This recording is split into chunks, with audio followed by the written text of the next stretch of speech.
حضرت طفیل بن عمرو کہتے ہیں کہ میں نے ہجرت کی اور میرے ساتھ اپنے قبیلے کا ایک آدمی تھا.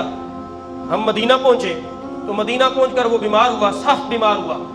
اس کی جان نہیں نکل رہی تھی اور اس نے کیا کیا کہ اس نے ایک تیر کے ساتھ اپنی رگ کو، ہاتھ کی اس رگ کو ادھر سے کاٹ دیا اور ادھر سے کاٹ دیا کہ جلدی میں گزروں.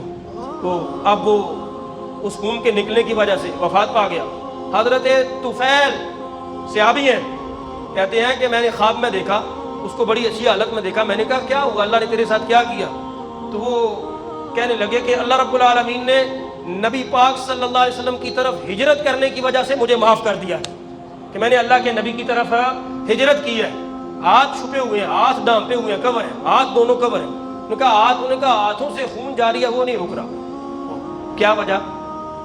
خودکشی نہیں تھی، کوشش تھی خودکشی. آج تو ہمارا معاشرہ بگڑ چکا ہے، میں اس پہ بھی اب بات چلنے کے لیے تو دو چار جملے کہہ دیتا ہوں. کہا کہ لیکن یہ ہاتھ دیکھیں صحابی، یہ ہاتھ جن کو میں نے خود کاٹا تھا، ان ہاتھوں کو یہ اللہ نے معاف نہیں کیے.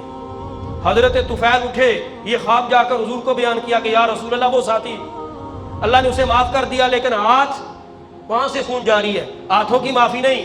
نبی پاک علیہ الصلوۃ والسلام نے ہاتھ اٹھا دیے، فرمایا اللہم یدیہ فاغفرہ، اے اللہ اس کے ہاتھ، اے اللہ اس کے ہاتھ معاف فرما دے، معاف فرما دے.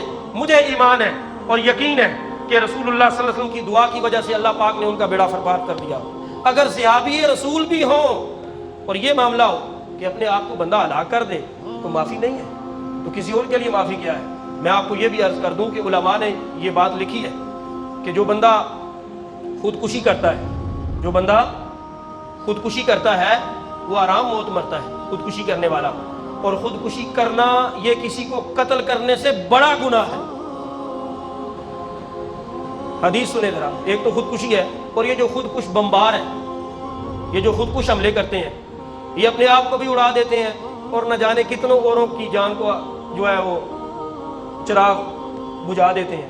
حدیث کیا انہوں نے نہیں پڑھی؟ ان کو جو جنت کا ٹکٹ دینے والے ہیں، ظاہری بات ہے جو بندہ خودکشی کرتا ہے، ان کے ٹرینر جو انہیں ٹریننگ دیتے ہیں وہ کہتے ہیں سیدھے جنت میں، فلاں کو قتل کر دو، فلاں کو مار دو، فلاں کی مسجد، فلاں کا مدرسہ، فلاں کا فلاں جگہ اس کو ختم کر دو، تمہاری سیدھی جنت ہے. یہ لوگ کافر ہیں، یہ مشرک ہیں، یہ فلاں ہیں، یہ فلاں ہیں. رسول اللہ صلی اللہ علیہ وسلم کے کلمات سنیں. آقا علیہ السلام نے فرمایا من قتل نفس بشیء عذب بہ یوم القیامہ. بخاری کی حدیث ہے کہ جو بندہ اپنے آپ کو کسی شے کے ساتھ قتل کرے گا، قیامت والے دن اللہ رب العالمین اسی شے کے ساتھ اسے جہنم میں قتل فرمائے گا. اور حضور نے پھر وضاحت فرمائی، بخاری کی حدیث اٹھا کر پڑھیں. امام مسلم کہتے ہیں کہ نبی پاک علیہ السلام نے فرمایا من قتل نفسہ بحدید فحدیدتہ فی یدہ، کہ جس نے اپنے آپ کو کسی لوہے کے ساتھ قتل کیا، قیامت والے دن وہ لوہا اسے دیا جائے گا، تو قتل کر اپنے آپ کو. اور اگر حضور نے فرمایا اگر کسی بندے نے من شارب سمن، کسی نے اپنے آپ کو زہر کے ساتھ قتل کیا، قیامت والے دن جہنم میں اسے وہ زہر کی بوتل شیشی دی جائے گی کہ اس کے ساتھ پھر اپنے آپ کو قتل کر. اور اگر کسی بندے نے اپنے آپ کو کسی پہاڑ پر یا کسی اونچی جگہ پر کھڑا کر دیا، حدیث کے لفظ ہے من تردى من جبل فقتل نفسه، اپنے آپ کو پہاڑ سے گرا دیا تو قیامت والے دن اسے بلند جگہ پہ کھڑا کر کے وہاں سے گرایا جائے گا، بار بار قتل کیا جائے گا. تو مسلمان کو قتل کرنا، اپنے آپ کو قتل کرنے کی اجازت نہیں ہے، اپنے آپ کو خودکشی کی اجازت نہیں ہے. چاہے جائے کہ بندہ خودکش حملے کے ساتھ ہزاروں کو قتل کر دے. یہ ظلم اور یہ زیادتی کرنے والوں، تمہاری آخرت بڑی بری ہے. تمہیں ٹریننگ دینے والے وہ بھی تم سے زیادہ وہ تباہ اور برباد ہوں گے، ان کی دنیا بھی تباہ ہوگی اور ان کی آخرت تو تباہ ہی تباہ ہے. یہ مسلمانوں کو گمراہ نہ کرو، مسلمان بچوں کو گمراہ نہ کرو.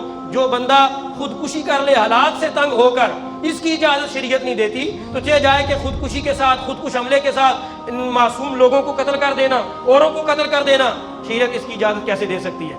علماء نے فرمایا کہ جو بندہ کسی دوسرے کو قتل کرتا ہے، کسی دوسرے کو قتل کرتا ہے، اس کی توبہ ہے. قتل کرنے کے بعد اس کے خاندان نے اس کو معاف کر دیا، پھر بھی توبہ ہے. خود بندے نے توبہ کر لی، پھر بھی ہے. لیکن جس نے اپنے آپ کو خود قتل کر دیا، خودکش بمبار ہو یا خود اپنے آپ کو ہلاک کرنے والا، خودکشی کرنے والا ہو، اس کے بارے میں اسے توبہ کا موقع نہیں ملا. اور پھر جس نے کسی دوسرے کو قتل کیا، یہ بھی گناہ ہے، لیکن خودکشی اس سے بڑا گناہ ہے. اس کی وجہ یہ ہے کہ جس نے کسی کو قتل کیا اپنے اور اس کے درمیان دشمنی کی وجہ سے قتل کیا، اور جس نے اپنے آپ کو قتل کیا اس نے اپنے درمیان اور رب کے درمیان دشمنی پیدا کر لی اور اپنے آپ کو ہلاک کیا۔ رب کا دشمن بڑا ہے یا بندے کا دشمن بڑا ہے؟ اس لیے شریعت میں خودکشی کی اجازت نہیں ہے۔ حالات جتنے بھی ناسازگار ہوں، خودکشی کی اجازت نہیں ہے۔